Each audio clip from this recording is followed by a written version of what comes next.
comes the devil. Oh, here comes the devil. Oh, here comes the devil. Oh, the devil with the devil, says I. Shh, look out for the devil. Look out for the devil. Look out for the devil. Oh, the devil with the devil, says I. You're so afraid of old man Satan. Now, why don't you stop your hesitating? You're gonna be a long time dead, so the devil with the devil, says I. You're always giving me the dickens, telling me that life's no easy pickings. But just as long as I have fun, why, the devil with the devil, says I. You can have your social teas and bingo for your fun, but the things I like to do, you stop me one by one. Now even if you make me stronger, that ain't gonna make me live no longer. So even if I go to shh, the devil with the devil, says I. Look out for the devil, look out for the devil. Oh, the devil with the devil, says I.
Ladies and gentlemen, welcome to the Leo Zagami Show with Leo and Christy. Thank you for all of you who are following us from Facebook, from YouTube, from X, from Rumble, from BitChute, from Band.video, where we totalized over 20,000 views for the last show. We are definitely getting some interest, but of course, we are not like those famous influencers with millions of people following them, because we have been censored left, right, and censored. Left, right, and censored. Left, right, and censored. That's good. Okay, the subject of today is of great interest. It's from my latest book, which is also going very well. The Rise and Fall of a Frankist Monster, Exposing Jeffrey Epstein and the Most Powerful Jewish Sect in the World. Christy, who are the sponsors of today's show, aside from the readers of our fantastic books? Daniel and Nalgazad Minza. Thank you, guys. You always come through. Guys, if you want to help us here, GoFundMe. And also, you can find the Cash App handle at riozagami.com, together with my latest articles. It's about time that we need some ulterior sponsors. Come on, guys. Come on.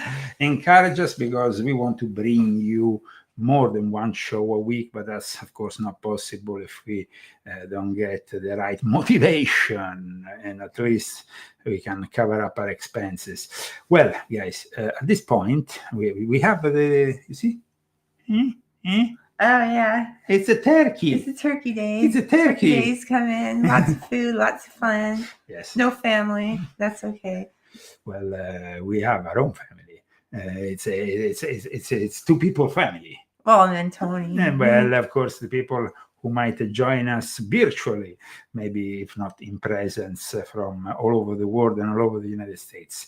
In any case, guys, Ghislaine Maxwell, she's such a privileged individual.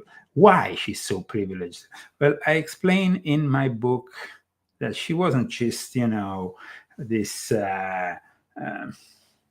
kind of pimp working for Jeffrey, madam working for Jeffrey Epstein. She's much more. And today we're gonna, of course, expose the inner secrets of this figure, the daughter of Robert Maxwell.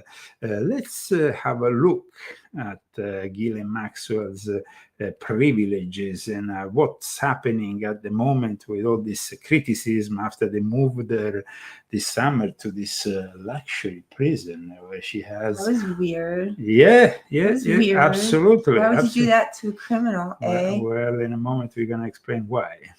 Tonight with new details about the so-called whistleblower who worked at the federal prison camp in Bryan.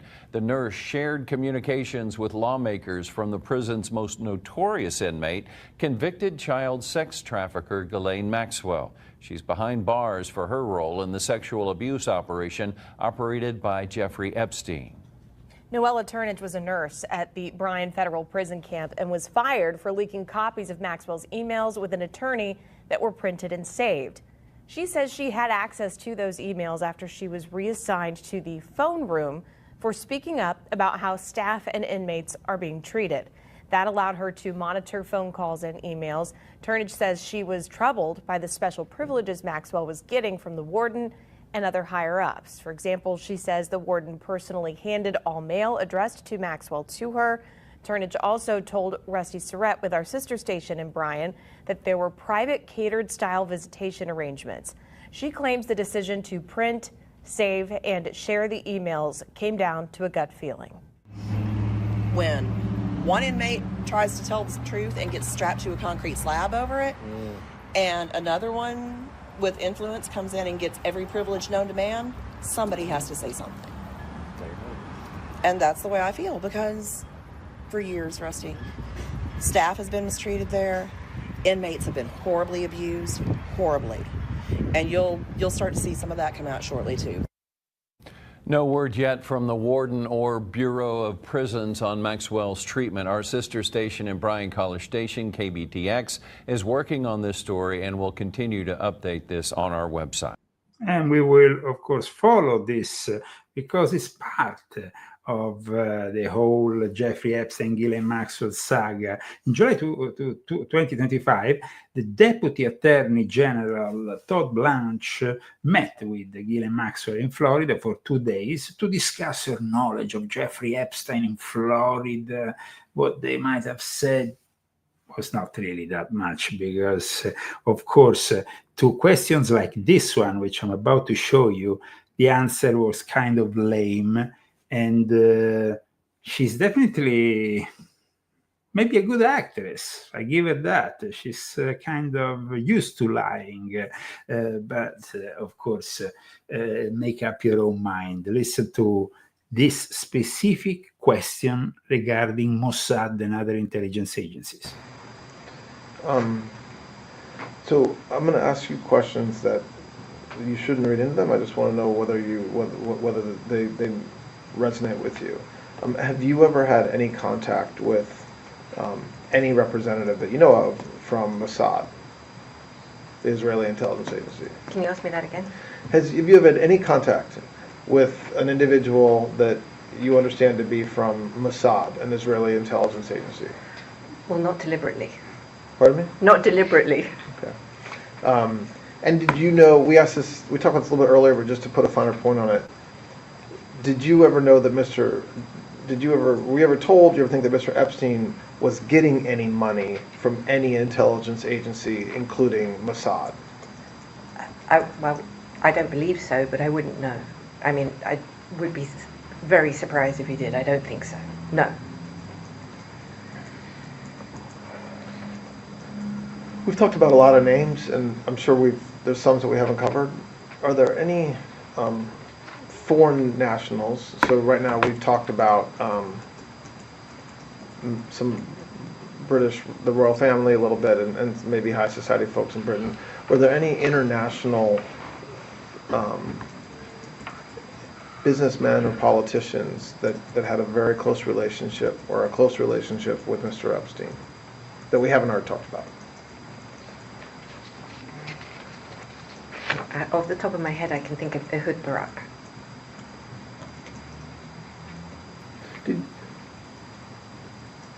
Yes, maybe that answer was a bit too much even for the guy who was there, being very kind, very kind. Yeah, I thought it was really nice. Very nice. They're not that nice usually. No. Okay, guys, I don't know this. No, I mean, when just she- from watching shows. when she answers to the question, did she have anything? I mean, Epstein, did he have anything to do with Mossad, the other intelligence? She gives like a answer that kind of evolves, and then in the end, no, definitely not. But it started with maybe I don't know, Perhaps not that I know this and that. I mean, guys, she's a professional liar, of course, but she's also much more. When we're talking about Ehud Barak, as I exposed here in my book, we're talking about a vile person who has raped Virginia Giuffre, Virginia Roberts, Virginia, who was really lamenting that also to Jeffrey Epstein, after she went to Jeffrey Epstein and said, this guy is violently raping me. I mean, it wasn't a normal rape, a normal rape? No, but it wasn't even a normal relations you have in a kind of prostitution setup. It was something like kinky, right? Like the guy really enjoyed it. Ehud Barak really enjoyed. He tortured her. He tortured her, and he was enjoying that. And we know that he was the former Prime Minister of Israel, and of course he collaborated with Jeffrey Epstein for many other things. But like I explain in my book, it's not about Israel. It's not about the Jews. Of course, it's about Israel, about the Jews, but not in the way that most people perceive. Here we have the Sabbatean Frankists to control Mossad, control Shin Bet, control, of course, B'nai Brit, control most rabbis of relevance, and that's what really my book is bringing out. And that's why it's really being appreciated also by a lot of Jewish people, also people in Israel who are understanding the importance of my message in this book. So remember, Sabbatean Frankists the Sabbatean Frankists are Jews, but they hate the Jews who are not like them, because they feel they are the privileged ones, just like Ghislaine Maxwell. You said that Mr. Epstein, at some point in the mid to late 90s, he started taking testosterone. Did you ever know him to take any other drugs? No. I mean, he took pills for his heart, I think. But I don't know no substances. What do you know anything about his heart condition? I know we talked about this at 9:45 this morning, but do you know anything about his heart condition beyond that you understood he had a heart condition that affected his ability to have sex? Other than what he told me, no, he never shared anything, but he did take pills. I don't know anything about that. And like I said, he did the testosterone, which made him mean. He did the testosterone, and that's because Jeffrey Epstein had a micro penis. Now, it's not me stating that, but is actually a study that was conducted also on Adolf Hitler and then put together by the journalists from the New York Post in a relevant article for our discourse today. I know it's a little bit shocking that we're discussing somebody's penis, but it was apparently just as deformed as the penis of other important leaders like Adolf Hitler. Now, Adolf Hitler and Jeffrey Epstein are both Sabbatean Frankists. So did Sabbatean Frankists have a small penis? Now, that is something that, of course, might shock a lot of people. But this is the measurements that we have been taking here. When it comes to the micro penis, I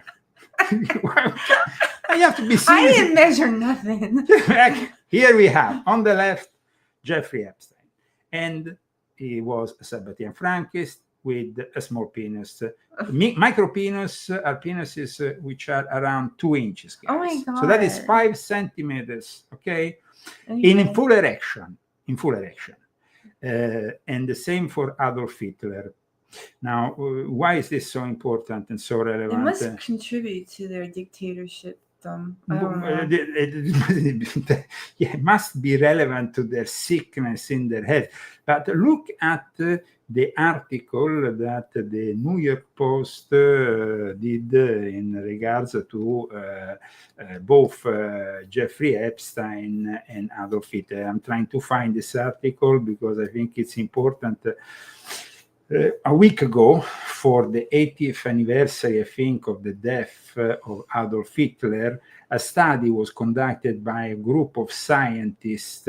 The study on the DNA of Adolf Hitler revealed that he suffered from this condition. It's a condition. So now with Christy, we're going to go and read the article, which, of course, Christy's gonna read. Christy's gonna read. What is a micropenis? Oh, this is just lovely. I asked you if you did this to me today, and you probably did it when I asked you. Okay, You got the idea again. Okay. So first of all, you see, last week, okay, please. Last week, 80 years after his death, Adolf Hitler made headlines for a surprising reason. DNA analysis determined that he may have had a micropenis. The Nazi dictator was found to have a genetic disorder called Kallmann syndrome, yes, which can delay or prevent puberty and result in underdeveloped sexual organs. And the revelations about dead men's anatomy keeps on coming. In an interview this week, Jeffrey Epstein's accuser, Reno, claimed that the convicted pedophile had an extremely deformed penis, which was probably like 2 inches fully erect. Now, this is the measurement. Now, taking the measurement, you see 2 inches. 2 inches. For those who follow us from countries who are used to centimeters, we're talking approximately 5 centimeters. It is this prevents, of course, also the fertility of an individual. In fact, both Adolf Hitler and Jeffrey Epstein didn't have children because, I mean, it's a big problem. You asked that question. Remember in the show you said, "Where are all the children?" Yeah, well, where are all the children? He was supposed to produce something. We're gonna go now also and discuss what happened in his lab in the Zorro Ranch in New Mexico. But please read this. Who says she was groomed by Epstein? Made the remarks in a recent Substack interview with Tina Brown. The 46-year-old said she didn't believe he was able to have penetrative sex. He couldn't penetrate. Yeah, it's too little. He can't penetrate. Okay, Amore. Okay. Quote. You're quoting. Okay, some people have described it as the shape of an egg. I think you should read this. Yes, I mean, we know that also that the prostitute that allegedly went with Donald J. Trump said he had this deformed penis with Trump with a shape of a mushroom. It was exceedingly big on the edge, on the capella. How you call it? Your tone is really wrong. Okay. I can tell you're joking. Well, I'm serious. This is a serious program. So some people have described it as the shape of an egg. You remember when they interviewed him, and we showed that interview many times on our show with Jeffrey Epstein, then just left the room and gave up, made a strange look. And when they asked him, is it true that you have a shape of an egg? I mean, what kind of egg? Is that a Kinder egg, a small Kinder egg you give to the children? No, but usually then you have a big one, Easter egg, but this is small Kinder egg. Okay. Here, if you want to debate this, you could debate it with him. Okay, let's see. I don't want to talk about it. I don't want to talk about these private things. Okay, let's go back into this. Okay. I think it was more of the shape of a lemon. Oh my God, it doesn't ever end. Yes, and it was really small when it was fully erect, quote, I'm quoting Ho, who was a victim of Jeffrey Epstein. She said, though she didn't call this appendage a micropenis specifically, her estimate of its size would land in that category. Okay, so Christy, here. An actual medical term, a micropenis, is a penis that's significantly smaller than average. Yes. Based on correct measurement, a micropenis is microphallus, or microphallus is classified by certain lengths at different ages. Newborns less than 0.74 inches, 5 years old less than 1.5 inches, adults less than 2.9 inches. Okay, so while this condition doesn't affect how the penis works, it is an extremely rare condition affecting about 1.5 in 10,000 newborns in the U.S. Now, And he's so tall, No, too. but It must look really weird. no, New York Post then made a photo public with the article where he smiles in front of the mathematics of it all, you know. He was an expert in mathematics. He must have been also an expert in geometry. So he knew very well he had a small penis. I'm sure somebody told him. Well, I'm sure. Okay, so what causes a micropenis? This is, of course, an investigative report by the New York Post on Adolf Hitler and Jeffrey Epstein, both with a small penis. And it's relevant to my book, guys, because they were both Sabbatean Frankists. I want to remind you that in this book, I reveal how Adolf Hitler was himself, quoting the late Rabbi Antelman, a product of a Sabbatean Frankist ritual in 1888. So then we would like to have the same DNA kind of thing, the analysis done on Jacob Frank, whose skull, at least we know it exists. Did Jacob Frank have a small penis? Did Shabbatai Zevi have a small penis? Now, this is, it would be relevant because these things... Does Putin? No. Putin, let's not mention Putin, because I think Putin has demonstrated that he is a man. In any case, he has kids. You know, he has kids. Oh, okay. He has kids. Okay. So, But so is Donald. So well, Donald has a kid, but we don't know if his mushroom is big or is small. You know, you could have, what kind is the mushroom? It's probably a portobello. It's a portobello mushroom. But, okay. But that is something for Thanksgiving, guys. We're not going to have portobello mushroom in this house at this point. Can we stop talking about this now? No, okay, no, please, no. What causes a micropenis here? Where is it? Here. Well, it can occur on its own. A micropenis is often associated with several other health issues, from hormonal disorders or conditions that are present at birth. The main cause is fetal testosterone deficiency. That's what, and that's why in the interview, she says that Jeffrey Epstein was taking testosterone. I thought there was a... And we're jumping around a little bit. Sorry. It was good. And like I said, he did the testosterone. Which probably didn't go after 18. So. No, it's and we're jumping around a little bit. It's relevant for an investigation. Do you know someone named Donald Barr? Donald Barr.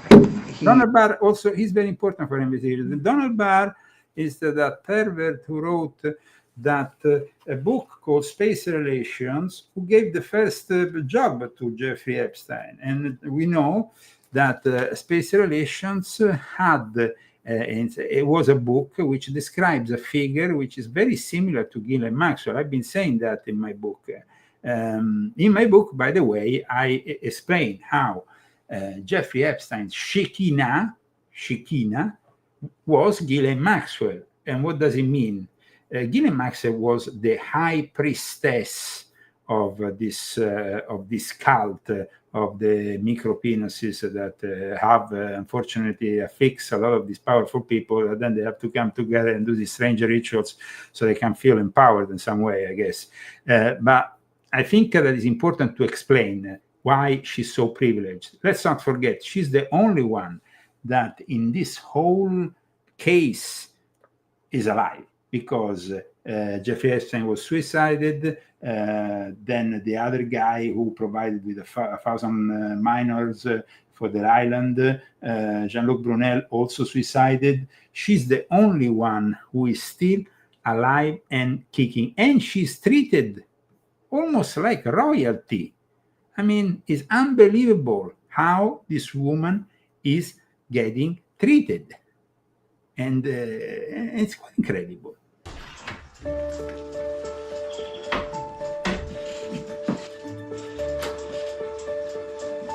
My name is Davis Jones. I'm a social photographer, photographing parties all over the world. And that's how I came to photograph Ghislaine Maxwell. I remember seeing her and thinking to myself, like, who is that glamorous woman? It's almost like there's two different Ghislaines. According to the victims, the real Ghislaine is this manipulative woman who has no feelings. This is the first picture I took of her at Oxford. I didn't know who she was, and someone identified, wrote her name on the back of the contact sheet. So she would have been starting at Oxford University around then. If I was asked to describe her then, I would say innocent, beautiful, privileged. In Oxford, she wasn't part of the cool crowd. They were the sort of rich crowd. I don't really see her as a rule breaker necessarily. Like, I see her as somebody who's very much trying to fit the mold of like the life she thought she was going to have when she was a child. In family photos that they've never shared before, you can see a pretty idyllic life, including an expensive education, and all because of a difficult, brilliant billionaire, her dad, Robert Maxwell. Well, Robert Maxwell was one of the most important and powerful people in British public life in the 70s and 80s. He was a media tycoon, he owned a publishing house, he owned tabloids, various different companies. That we've got to get the Mirror newspapers on top, all the way. He made national news almost every day because of his extravagances and his pronouncements. Incredibly powerful. Just so we make it clear, in my book, I showed the similarities of a young Robert Maxwell with Jacob Frank. He actually fought when he was young. He was the reincarnation of Jacob Frank. Here is Eve Frank, that would become the successor, the first and only Jewish Messiah. And Ghislaine Maxwell fought. She was the reincarnation of Eve Frank.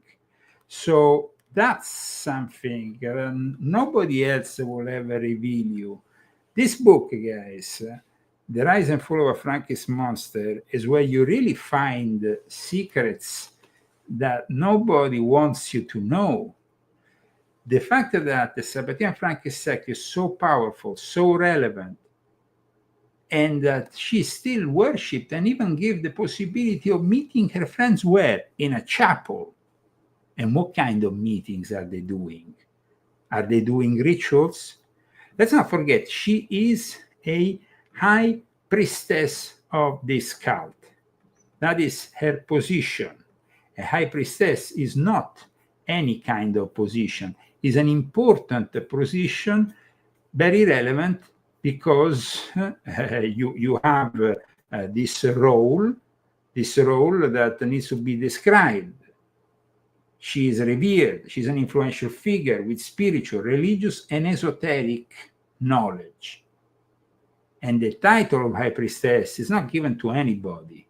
It's given to a special designated person amongst the elite. Hugely egotistical. You would eat caviar. Next question. No, you cannot. And people were physically afraid of him. Being with him and around him was always quite tense because, he was demanding and difficult. And so one tended to be not too close if one could avoid it. The governing theory is that her father was a despotic man who was very mercurial and moody, and her entire life was just about trying to get his acceptance.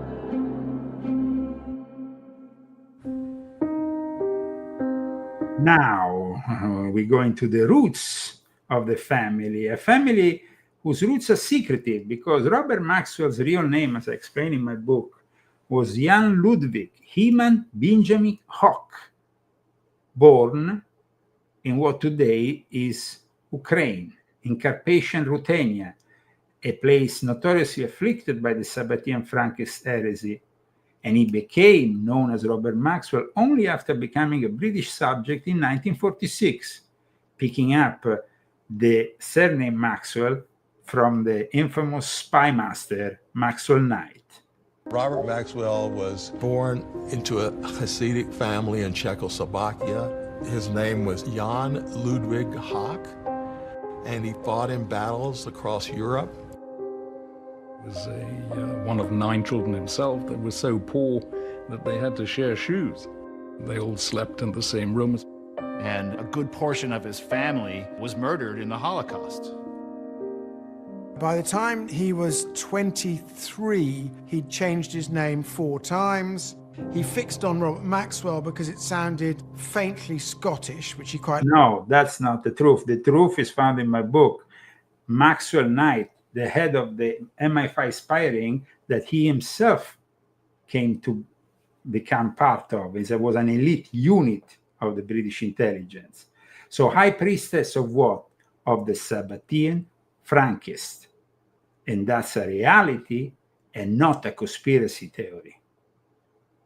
So what you are listening in this show is something that no other show gives you. You have these echo chambers of nonsense all over the internet, people who claim they are experts on this, on that, and all the other, but nobody can tell you why Donald J. Trump is bowing down to all this. They're very, very, very confused. And then I scream at the TV, why don't you buy Leo Zagami's book and then you won't be? No, it's about understanding certain things. So finally, you can have a full picture, of really what's going on. Because there is certain secrets which they are still trying to cover up. So how does it all look? Is my hair good? It's all I didn't know much about him. Well, that's just not true. I'm not sure exactly what the outcome will be, but definitely not. There are stories that drift quietly in the background for years, almost like distant thunder you can hear but can't quite see. And then one day the storm finally breaks open. That is exactly what happened when Ghislaine Maxwell, the woman at the center of the Epstein empire, began speaking from behind prison walls and whispered a name the world never expected, Meghan Markle. Not as a bystander, not as an outsider, but as someone who, according to Maxwell's own words, was far closer to the heart of the Epstein circle than anyone imagined. For years, the public believed Meghan's story began when she met Prince Harry in 2016. But Maxwell's revelations hint at something deeper, older, and far more troubling.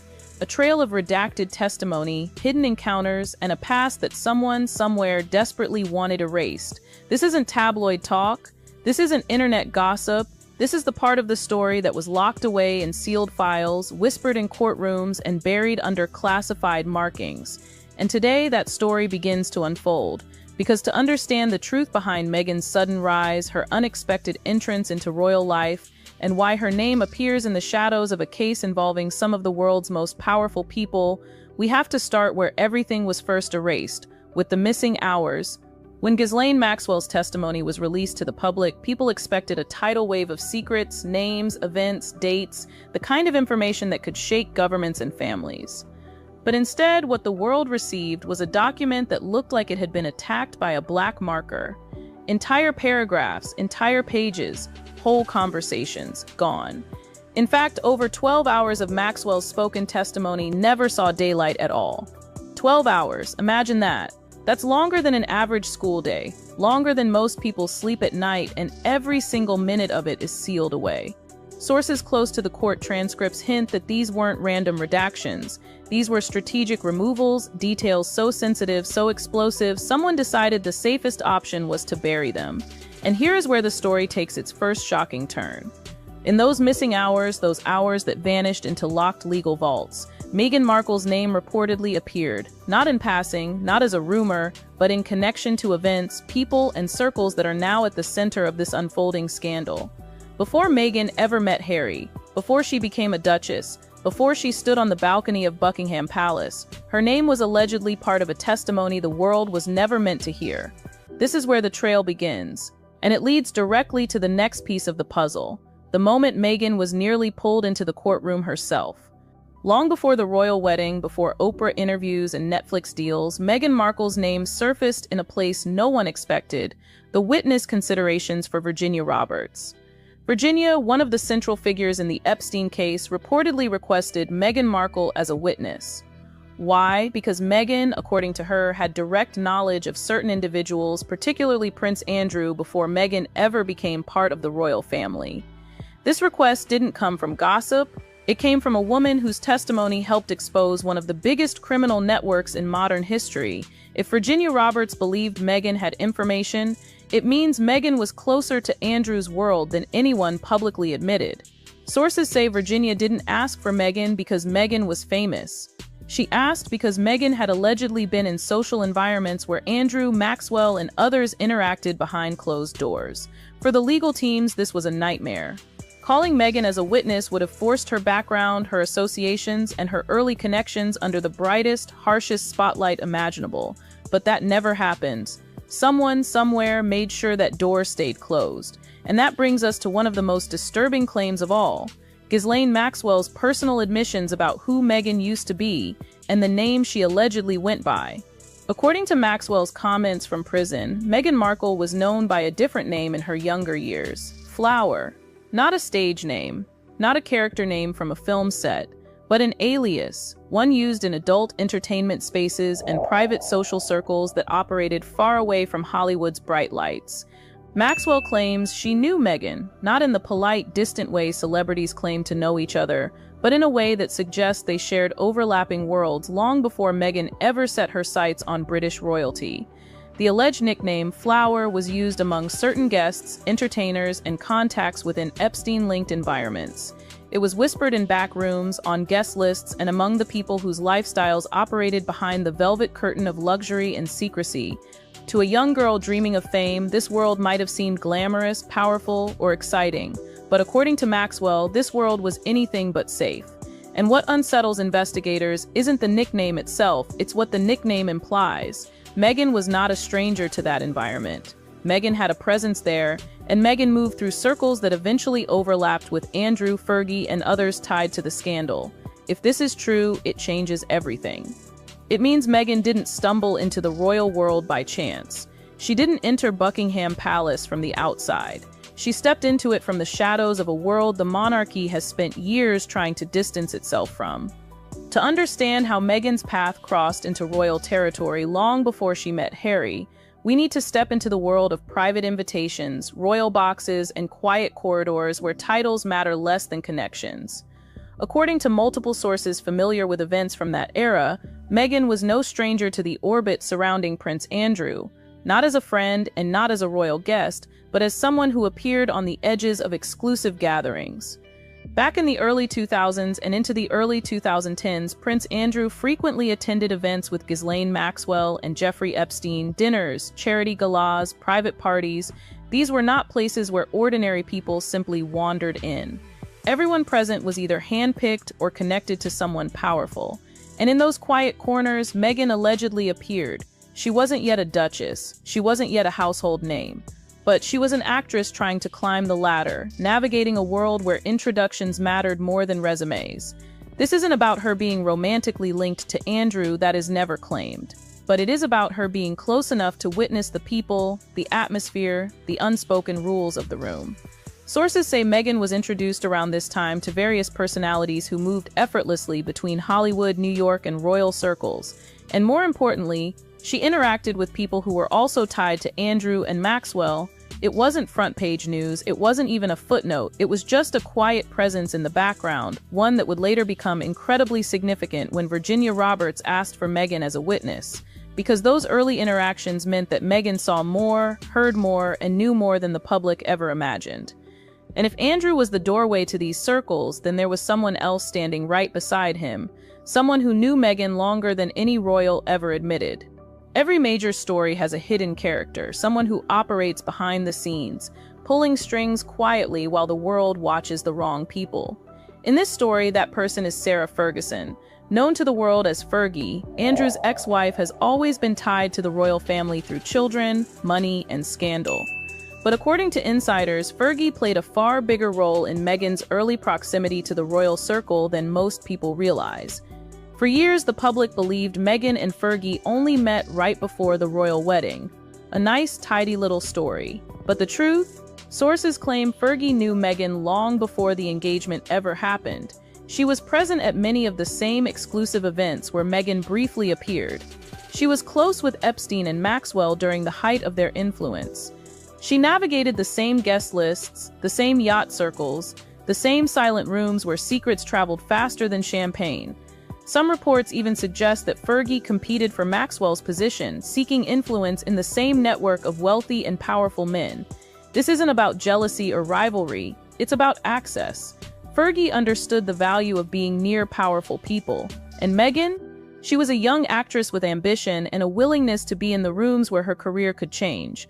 But there is also another layer. Some sources say Fergie later body-blocked Meghan from getting too close to Andrew once Meghan's profile started rising. Whether it was protection or rivalry, no one can say for sure, but what is clear is this: Fergie had known Meghan, Fergie had seen Meghan's world, and Fergie understood the connections Meghan had before the rest of the royal family ever learned her name.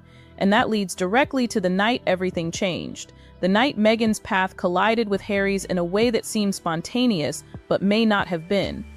If the Epstein circle was the dark ocean beneath the waves, Soho House was the glittering boat floating above it. Exclusive, glamorous, and always filled with the right people at the right time. And at the heart of this world was a man named Ron Burkle, a billionaire with connections spanning from Hollywood executives to political families to figures that quietly overlapped with Maxwell's social ecosystem. Soho House was more than a members club. It was a networking machine, one that moved careers, polished reputations, and connected rising stars to elite circles with astonishing speed. And this is where Meghan Markle's story takes a sharp turn. In April 2015, Soho House opened a new location in Istanbul. It wasn't just a party, it was a gathering of people with influence, money, charm, and ambition. Both Prince Harry and Prince Charles attended this event, and Meghan Markle, she was there too. Some say she was invited through a friend, others say Burkle himself arranged certain introductions.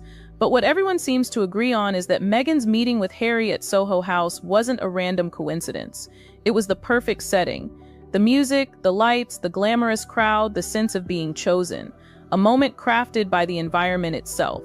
Within a year, Meghan suddenly rebranded herself from actress to humanitarian, from Hollywood hopeful to polished global figure, from flower to future duchess. And many people quietly wondered, who helped her make that transformation? Who opened the doors? Who guided her steps? Because people don't rise that quickly without a hand behind them. And according to whispers from inside the circles that attended that very weekend, the hand behind Meghan may not have been just Soho House.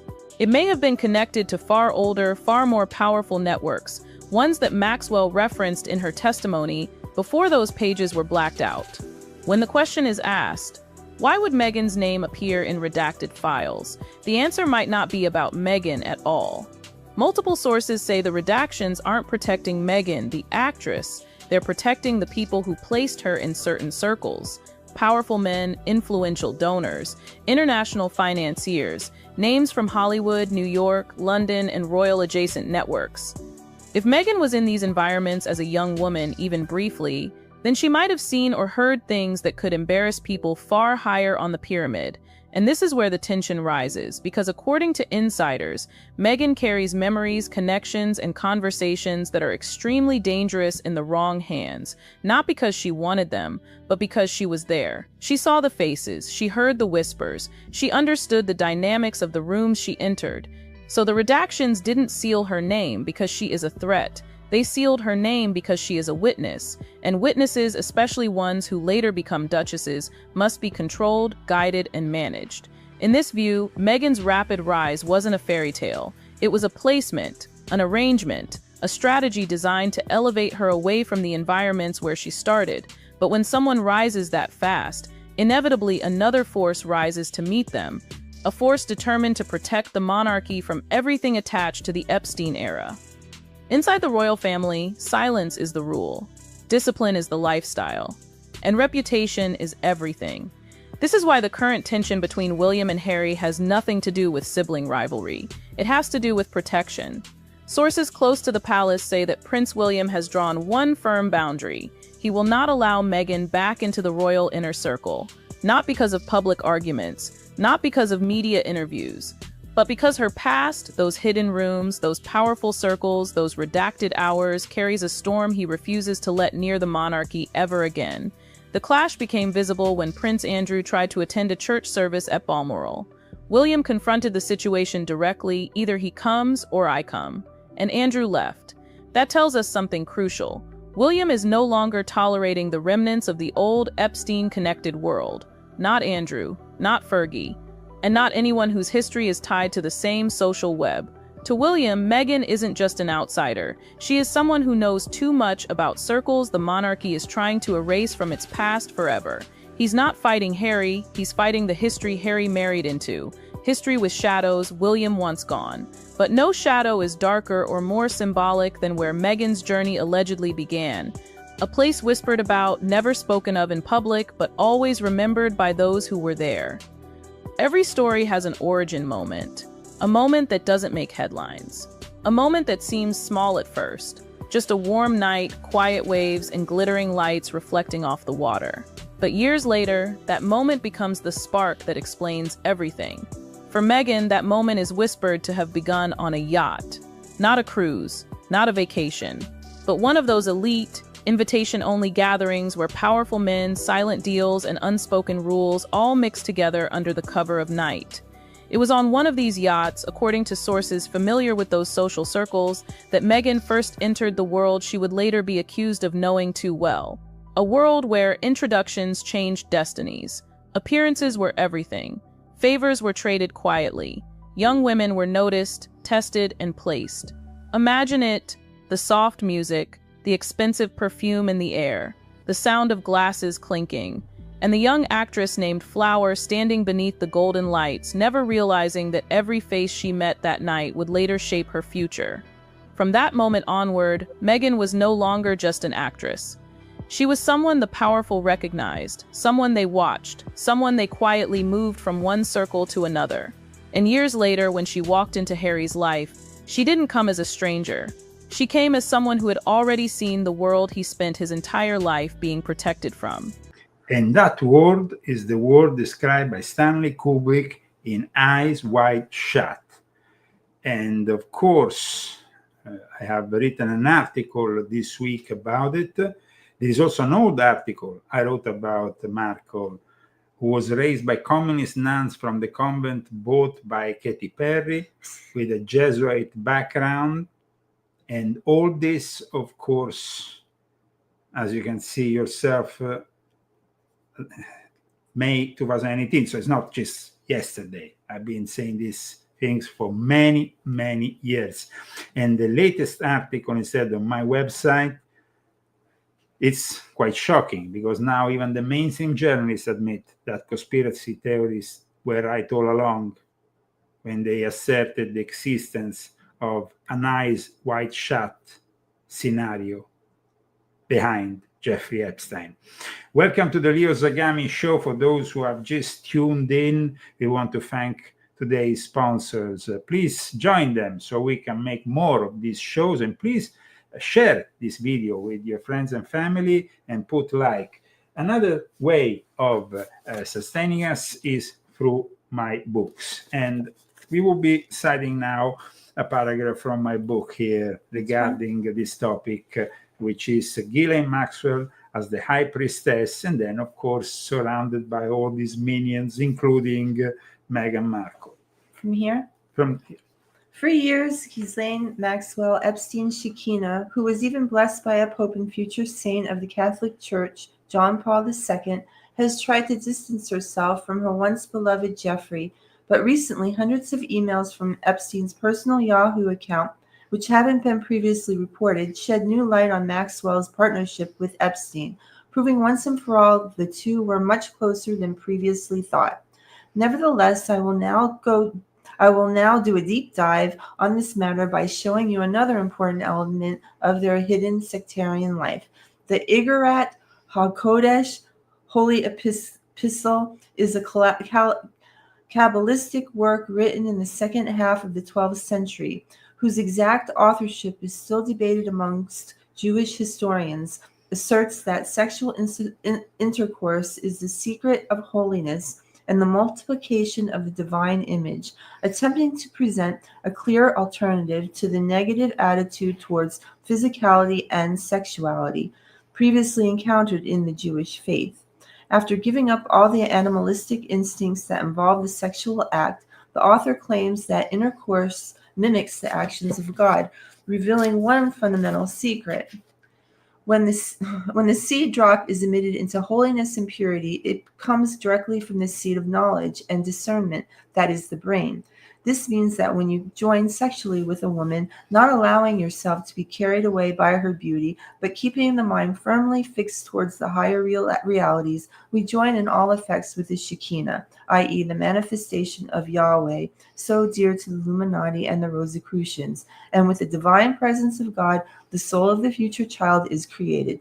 Keep this secret and do not reveal it to anyone except to those who are worthy, because you now understand the secret of the elevation of the right of sexual intercourse.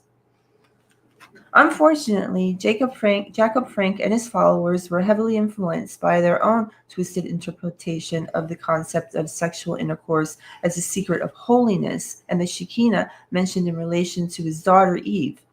In contemporary Jewish discourse and in Jewish mysticism, particularly in the Kabbalah, the Shekinah is a feminine concept representing the divine presence and eminence of God. The word Shekinah does not appear in the Hebrew Bible. The closest reference is 2 verses in Exodus, in which God promises to dwell Vashanti among the Israelites once they have built the tabernacle. The Zohar, the core work of Jewish mysticism, would later associate the tabernacle in Hebrew Mishkan with the Shekinah, both of which derive from the same Hebrew root. Okay, now for the rest, I would suggest you go directly into my book and a deep dive into the rise and fall of Frankie's monster, exposing Jeffrey Epstein and the most powerful Jewish sect in the world. It's not about being anti-Semitic. It's about distancing yourself from what Judaism has become because of this subversion, of this subversion, of this twisting the very tenets of the Mosaic laws. And then we have these eye-to-eye shut kind of rituals conducted with the elite. Jacob Frank, as I explain in my book, opened himself also to the Catholic aristocracy and nobility and also to the English. And then they started to marry with each other. They started to become more and more involved. But this is the truth behind Ghislaine Maxwell, the truth that, of course, now has brought somebody like Marjorie Taylor Greene, because of her work in exposing the Epstein files, which will never be completely revealed to the public. Now she has renounced to her political career. That's very sad, I think. Yeah, I was thinking she should never quit. But she's been threatened. That's the truth. Marjorie Taylor Greene, we wish you all the best. Here we want to just bring a brief excerpt from her last words. Hi, everyone. I've always represented the common American man and woman as a member of the House of Representatives, which is why I've always been despised in Washington, D.C., and just never fit in. Americans are used by the political industrial complex of both political parties, election cycle after election cycle, in order to elect whichever side can convince Americans to hate the other side more. And the results are always the same. And the results are always the same, guys. I don't care, for those people who are now saying, like Trump, oh, well, thank God she has done the right thing. She has left politics. No, that's not really what we want, because the MAGA movement is not one person. It's not Donald J. Trump, especially when Donald J. Trump has shown that it's not for America first, letting in 600,000? You said 600,000 Chinese people. You told me that. 600,000 Chinese That does not make students. sense. Students, when we know He's a liar. That is already something that really. Then we have, of course, other things, like, for example, Bibi Netanyahu, who, by the way, is of Sabbatean Frankist descent from Poland. I explained that Poland is a very important place for the Sabbatean Frankist. So at the end of the day, guys, nobody's going to touch Ghislaine Maxwell, but nobody is also going to know the full extent of what these people were really doing with Jeffrey Epstein. I mean, at the Zorro Ranch, they were not playing cards. They were not just having orgies. There was something more going on, something really sick. That's why I have brought this book with a cover, which of course links the whole thing to Frankenstein, the Frankenstein monster, which, by the way, is connected to the Sabbatean Frankist myth and legacy, and I explained that, of course, very clearly in my book. I want to show you this article just to make this more clear. Shocking new human experiment claims emerged from Epstein's Zorro Ranch. Woke up around medical equipment. A real Dr. Frankenstein of sorts, guys. A real Frankenstein of sorts that nobody will ever know the full truth if they don't spend a few hours in my book to understand all the implications, what went on in Little St. James, at the Zorro Ranch, in New York, all connected to people like Donald Barr, then Lex Wexner, then all the people from this famous Jewish study group, which was like an Illuminati setup for the B'nai Brit, which is the most influential and powerful fraternal Jewish organization in the world. I repeat, this is not about anti-Semitism. That's actually what I'm trying to fight here.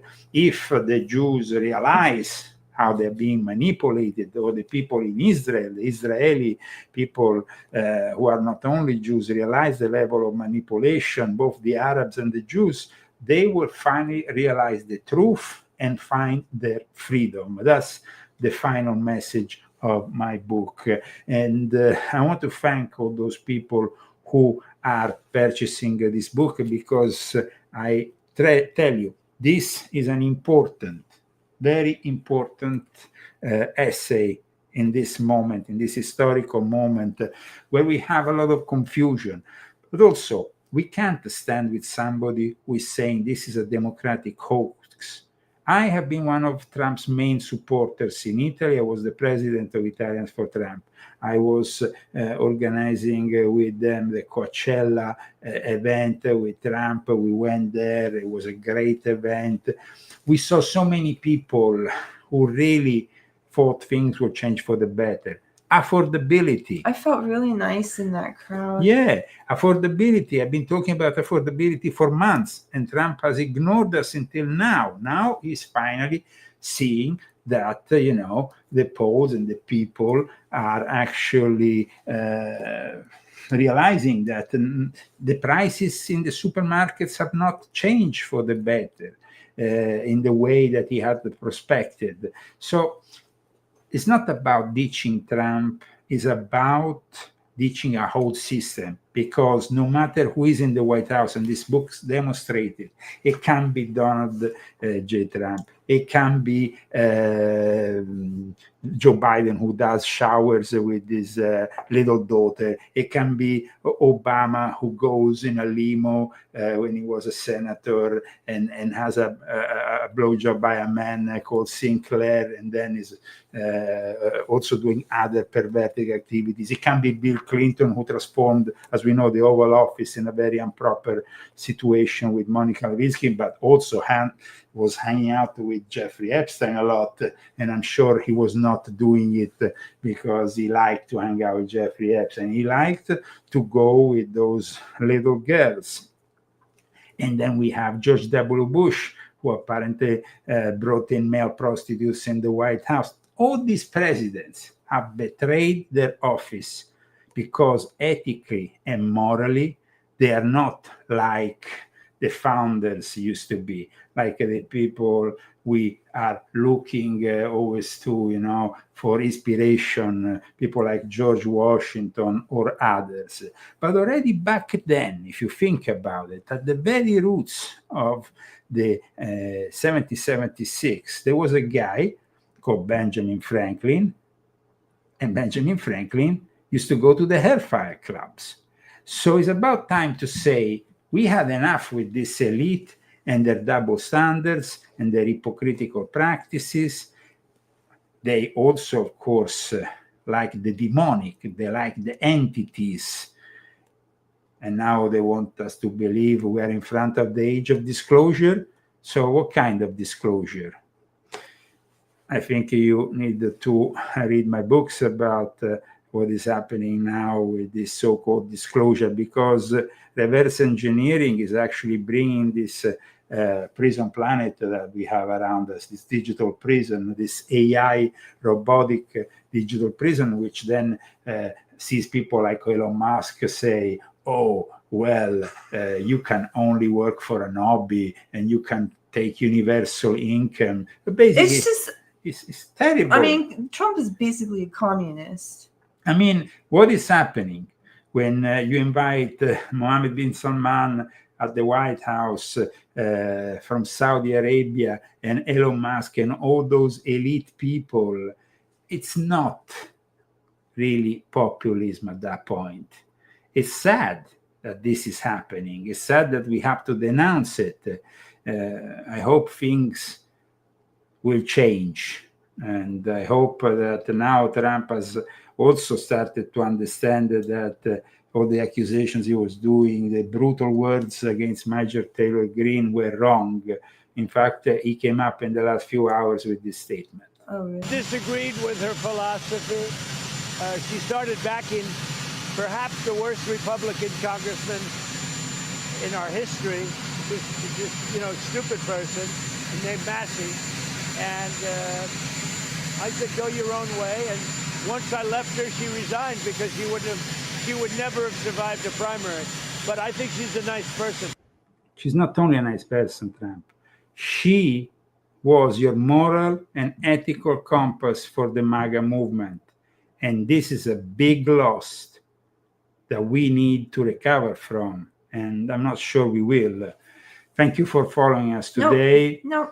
Thank you for following us today. Maybe next week we will discuss other topics of interest. In the meantime, thanks to our sponsors, thanks to the people who purchase our books. There is also, as usual, if you are interested, the fantastic Zagami Family Cookbook with our favorite recipes. It's an Italian, of course, authentic Italian cooking, but tell you guys, we eat great food in this house, and you can learn how to make pizza, you can learn how to make fresh pasta and fresh pizza. And then I have my 2 books that I made too. Yes, called Confessions of an Illuminati Princess, Don't just make cookbooks. Volume 1 and 2. And now, of course, we salute you with, once again, Vincenzo Viceversa Sound. Christy, who were the sponsors of today's show, so we can nominate them once again. Nagrazada Minta and Daniel. Please join them, guys. You can do it through GoFundMe and Cash App.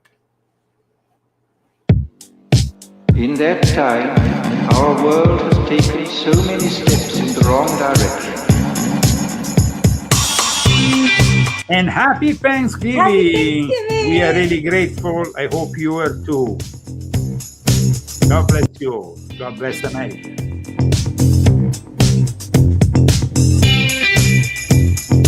In the negative utopia, science, technology, social organization, dehumanization. In the negative utopia, science, technology, social organization.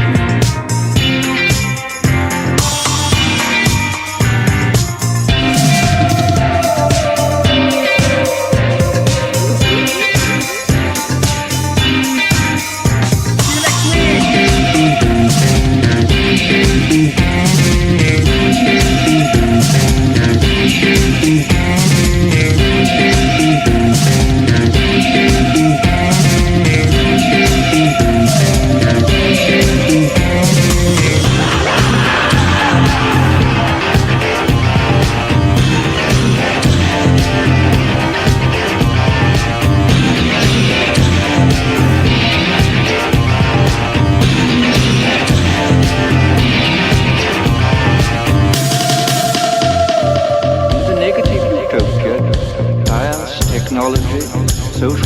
socialization, dehumanization.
Technology, social organization.